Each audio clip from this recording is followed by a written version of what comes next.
सब देखने और सुनने वालों की खिदमत में मोहब्बत भरा सलाम। चलेंगे पाकिस्तान, इमरान खान को 14 साल कैद और बुशरा बीबी को 7 साल कैद, जुल्फी बुखारी के विवरण गिरफ्तारी है। चलेंगे पाकिस्तान।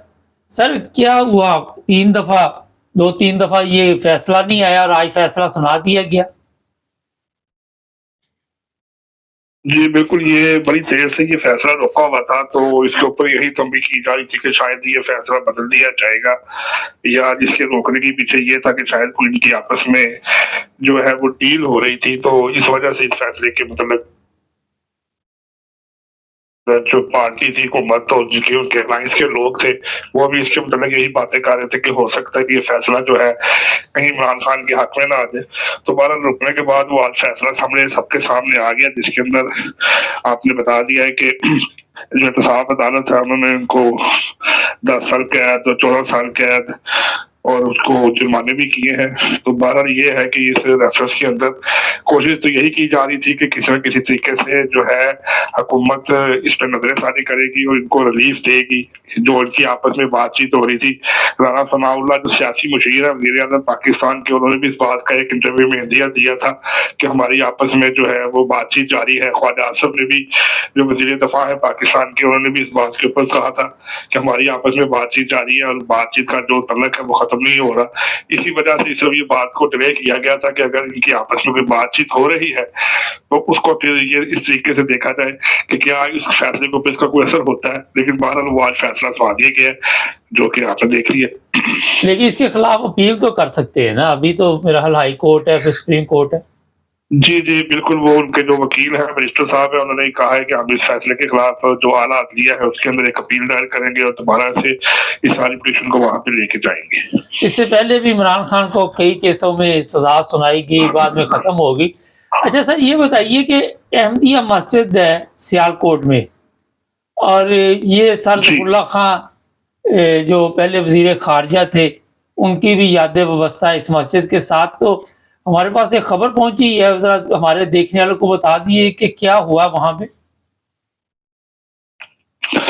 ये जी एक दरगाह के अंदर जो अहमदिया कम्युनिटी है, उनकी एक मस्जिद थी वहाँ पर, जो पाकिस्तान हिंदुस्तान बनने से पहले से वहाँ पर मौजूद थी। जैसे कि कानून के मुताबिक आपको पहले भी इंफॉर्मेशन दी जा चुकी है कि जो कवानीन ऑर्डिनेंस से पहले की जो इनकी जो मसाजिद है, जहाँ पे इबादतगाह है, उसको नहीं गिराया जा सकता, उसको कुछ भी नहीं किया जा सकता, ना उसके मीनार या मेहराब या कोई भी किसी किस्म का जो काम है नहीं किया जा सकता। तो ये जो दरगाह शहर के अंदर जो इनकी इबादतगाह थी, उसको उसके खिलाफ जो है वो जो लोकल गवर्नमेंट है वहाँ पर दरखास्त दी जा रही थी बार-बार कि ये इसके मीनार को गिराया जाए, इसको दोबारा से इसको जो है ये सही नहीं बनी हुई, इसके मेहराब को भी गिराया जाए। तो वो मुख्तलिफ किस्म की एसी साहब को दरखास्तें दी जाती रही थी और पुलिस भी इसमें कोशिश करती रही है कि हम किसी न किसी तरीके के अंदर जो है वो इन्वॉल्वमेंट करते रहे। तो बदकिस्मती के साथ ये पता लगा कि वहाँ पर जो लोकल गवर्नमेंट है उन्होंने इस बात का फायदा उठाया कि उन्होंने वहाँ पर एक नोटिस जारी किया कि ये जो आपकी इबादतगाह है ये अपने हमारे नक्शे के मुताबिक ज़रा मोबाइल ठीक कर ले, मोबाइल ठीक कर ले सर, मोबाइल ठीक कर ले। जी। अब आवाज़ आई? जी, जी, ठीक है। जी, अब आवाज़ आ रही है? जी, जी सर। अच्छा, आगे बताइए। तो वो उन्होंने ये नोटिस फाइल किया था कि ये जो इनकी इबादतगाह है ये 10 फुट ज़्यादा है। अच्छा। बनी हुई नक्शे के मुताबिक, तो ये जो है इसको 10 फुट जो है हम गिराना चाहते हैं। तो इसके लिए उन्होंने एक नोटिस भी दिया है लोकल इंतजामिया जो है वहाँ पर जो मुंतज़मीन थे उनको। तो फिर उन्होंने ये है कि गुज़श्ता रात फिर उन्होंने पुलिस के साथ मिलके और एक भारी नफरी के साथ मिलके और एक्सकैवेटर और क्रेन्स ला के उन्होंने पहले सारे इलाके की जो लाइट जिस तरह वो बंद करते हैं, सारा इलाका कॉर्डन ऑफ करने के बाद फिर उन्होंने वहाँ पर जो है ये इसको करते उन्होंने सारी जगह जो ये इबादतगाह थी इसको किया। आपकी आवाज़ ठीक नहीं आ रही। हेलो? अब आवाज़ आई आपको? जी, जी। अच्छा, मस्जिद पूरी गिरा दी या क्या कहा आपने? जी, जी, वो उन्होंने ये कहा था कि 10 फुट जो एरिया है हम उसको डिमोलिश करेंगे और बाकी जो है आपकी जो है वो कानून के मुताबिक चलती रहेगी। लेकिन उन्होंने फिर जब रात की तारीकी में ये सारा काम किया तो उसके अंदर उन्होंने मीनार और मेहराब गिराते-गिराते जो पूरी जो इबादतगाह थी उसको मसवार कर दिया। अच्छा ये बताइए कि पाकिस्तान इंडिया से पहले की बनी हुई मस्जिद थी तो इनको अब पता चला कि वहाँ पे 10 फुट जो है वो ज़्यादा बनी हुई है मस्जिद?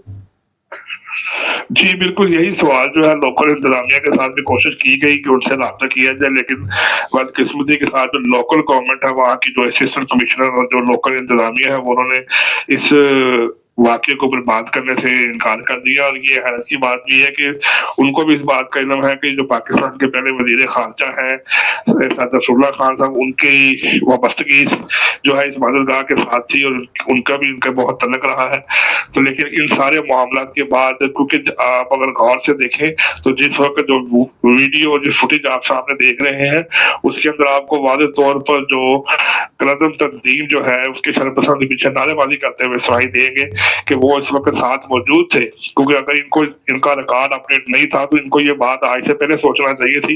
इसको 74-75 साल के बाद ये बात याद आई है कि ये जगह 10 फुट जो है वो आगे है। और अगर वो जगह 10 फुट थी तो इनका कानून के मुताबिक ये था कि असिस्टेंट कमिश्नर साहब 10 फुट जगह है उसको डिमोलिश करते।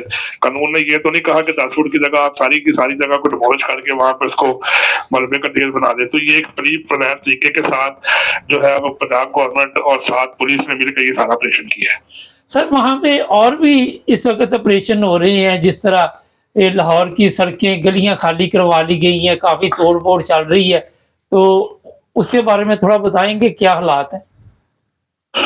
जी, बिल्कुल तजावज़ात का जिस तरह से ये काफ़ी देर से तकरीबन 2 ढाई माह से ऑपरेशन चल रहा है तो उसकी वजह से जितने भी जो पार्किंग एरियाज़ हैं उनको ख़त्म कर दिया गया है और उनको बिल्कुल हटा दिया गया है। लोगों को पार्किंग के लिए बहुत मुश्किलात है। जो मेन रोड्स हैं वहाँ पर एक साइड पे 10 से 12 फुट की लेन्स को बनाया जा रहा है ट्रैफिक को कंट्रोल करने के लिए, क्योंकि यहाँ पर डेली बेसिस के अंदर तकरीबन कोई 60 से 70 हादसात रिपोर्टेडली सामने आते हैं जिसमें तकरीबन सैकड़ों अफराद जो है वो बेचारे जान की बाजी हार जाते हैं। कुछ लोग जो है वो बहुत ज्यादा जख्मी हो जाते हैं।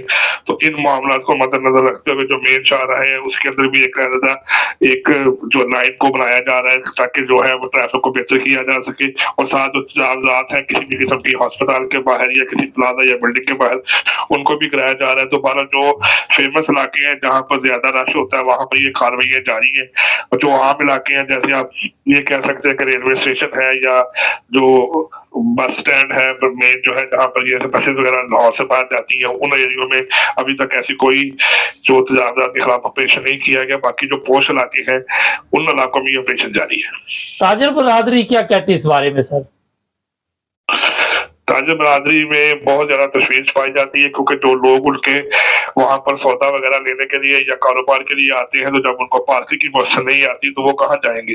जैसे ही कोई पार्किंग वाला बंदा अपनी गाड़ी या मोटरसाइकिल वगैरह खड़ा करके दुकान के लिए जाता है तो फौरी तौर पर लिफ्टर को भेज दिया जाता है या उनको चलान कर दिया जाता है। तो वो लोग जो है फिर वहाँ पर गाड़ी खड़ी करने से या मोटरसाइकिल खड़ी करने से इज्तनाब करते हैं क्योंकि वहाँ पर उनको चलान का सामना करना पड़ता है। तो वो इस बात का फिर इजहार जो है मुतल्लिका दुकानदारों से करते हैं। दुकानदारों की जो यूनियन है जिसमें हार रोड है, माल रोड की यूनियन है और चैम्बर ऑफ कॉमर्स है उनके अंदर भी एक मीटिंग इमरजेंसी रखी गई थी इस मामले के अंदर के हुकूमत को बावर कराया जाए कि हमारे कारोबार का बहुत ज्यादा हर्ज होता है और हमें इस चीज से तकलीफ का है कि हमारे कारोबार का नुकसान हो रहा है और इस जो तजावज़ात के खिलाफ ऑपरेशन है फिलफोर रोका जाए। बहुत शुक्रिया सर।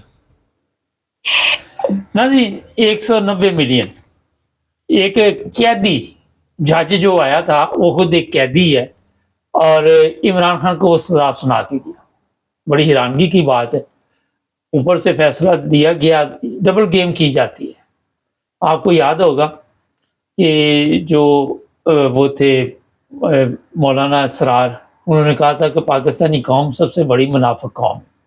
एक तरफ बातचीत हो रही है, डील हो रही अपोजिशन में और गवर्नमेंट में, दूसरी तरफ जो आप सबके सामने अभी जो खबर हमने दी है कि 14 साल जेल, 7 साल जेल, 10 लाख रुपए जुर्माना और इसी तरह जुल्फी बुखारी के मतलब भी बता दिया आपको। मस्जिद की बात करें, ये कोई पहला वाकया नहीं है। पाकिस्तान में इस तरह के वाकयात आए दिन होते रहते हैं। अहमदियों की मसाजिद को नुकसान पहुंचाया जाता है, पुरानी बनी या नहीं बनी ये इशू नहीं है। मसला ये है कि फितना और फसाद फैलाने की कोशिश की जाती है और मसाजिद का जो एहतराम वहाँ पे होना चाहिए पाकिस्तान में, वो नज़र नहीं आ रहा। फ़िरका कोई भी है, वो दूसरे को समझता है कि जनाब ये मुसलमान नहीं है, शिया सुन्नी को कहता है, कोई पाकिस्तान में अहमदियों को कहते हैं, कोई आइन के मुताबिक ये हो गया, वो हो गया और अपनी तरह से सारे कह रहे हैं कि हम ठीक जा रहे हैं। लेकिन मस्जिद के ऊपर कलमा तैयबा लिखा होता है और भी कुरान मजीद की आयत लिखी होती हैं, उनकी भी बेहुरमती। जिस तरह अभी ब्यूरो चीफ ने बताया कि पूरी मस्जिद करा दी गई है, पूरी मस्जिद की हमारे पास वीडियोज़ भी है, तस्वीरें भी आई हुई हैं। ये पाकिस्तान का जो आज हाल आप देख रहे हैं, क्यों सज़ा मिल रही कौम को? कभी किसी ने गौर किया? कभी किसी की अक्ल में ये चीज़ आई है? पिछले दिनों एक मौलवी से एक सवाल कर रहा था कि ये बताइए कि वो सारी निशानियाँ बता रहा था जो आज के दौर में पाकिस्तान में हो रही। तो वो कह रहा था कि ये किस दौर में हुए? तो वो कहता है ये तो आज के दौर की बात आप कर रहे हैं। अब उनमें गहराई में जाने की ज़रूरत नहीं, आपको ही पता कि क्या कुछ हो रहा है। अदल व इंसाफ का जनाज़ा निकला हुआ है। कब्ज़ा ग्रुप, माफिया ग्रुप, मज़हबी माफिया, सब ने सिस्टम को धर्म-भरम कर दिया। आज के लिए इतना ही। अभी थोड़ी देर तक आपको बताएँगे कि एक ऐसा हादसा पेश आया, जिसमें बड़ी तादाद में पाकिस्तानियों की जान चली गई। जुड़े रहिए हमारे साथ, हमारे चैनल को सब्सक्राइब कर लें।